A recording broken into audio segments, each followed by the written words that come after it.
Now, today's top stories and Power of 5 weather from News 5. Sponsored by Akron Children's Hospital. Good Sunday morning, Northeast Ohio, and welcome to May. If I had the music rights, I'd be playing Final Countdown by Europe right now because we are on approach heading into Tuesday's primary. So many contested races on both sides for sure. And while the GOP battle for U.S. Senate has taken the political oxygen out of the rooms at times, there are other key battles we will be watching Tuesday night, including the also-close Democratic primary for governor. The battle for the Democratic nomination for governor is one that pits two former Southwest Ohio mayors, Nan Whaley of Dayton and John Cranley of Cincinnati, against each other, each pointing to corruption in Columbus as a reason for change. Bailing out First Energy by raising our monthly energy bills. My campaign opposes that, of course, but also is offering a natural gas dividend of $500 per family per year. Everywhere we go, we hear the same thing. Frankly, they are tired of the State House forgetting and ignoring their families and communities, and that they deserve better. And our message of wanting pay to go up, bills to go down, and a government that finally works for all of us really resonates with Ohio voters. As Democratic mayors of nearby cities, the relationship between the two has always been cordial. But as Election Day nears, Cranley has turned up his criticism of Whaley and how she ran Dayton, prompting a rebuke from a handful of Ohio mayors. Cranley says it's a fair comparison. Beating a Republican in this state is going to be hard. And so we have to have a Democrat whose record is better than the status quo, not worse. The fact is that my record is better than the state of Ohio's in terms of job growth, wage creation, wage increase. Poverty reduction has gone down faster than in any other part of the state. Dayton's is not keeping up with Ohio. Well, I would prefer, my opponent not to put TV ads on that attack a whole community.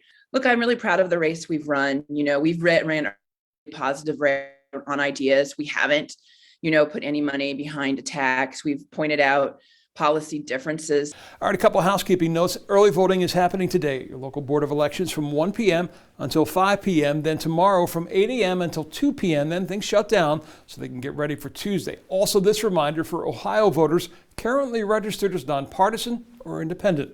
If you want to vote for one party's candidates, you got to make a choice. Ohio is a state where the red and blue divide is often talked about, so you might not think the number of nonpartisans would be that high, but it is. In Cuyahoga County, for example, 7 out of 10 voters are nonpartisan. And statewide, the number's even higher. According to the Secretary of State's office, try 77%. If you vote as a nonpartisan in this primary, you'll get what's called an issues-only ballot. If you pick an issues-only ballot, you're not going to see candidates for governor, for U.S. Senate, for Congress. It's just going to be tax levies and that kind of thing. The problem with that, for example, in Cuyahoga County? Cuyahoga County does not have a county-wide issue on the ballot this time.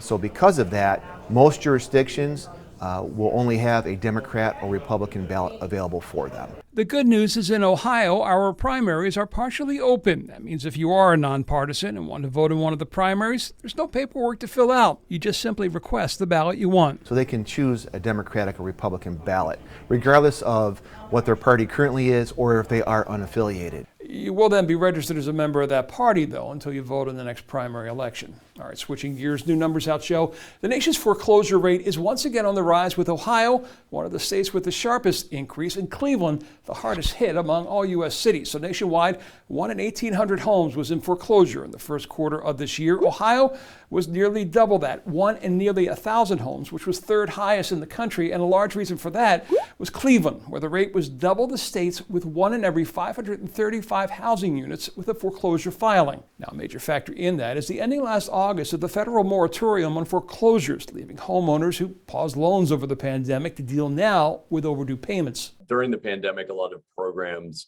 federal government programs aimed at making sure that the economy stayed strong have gone away.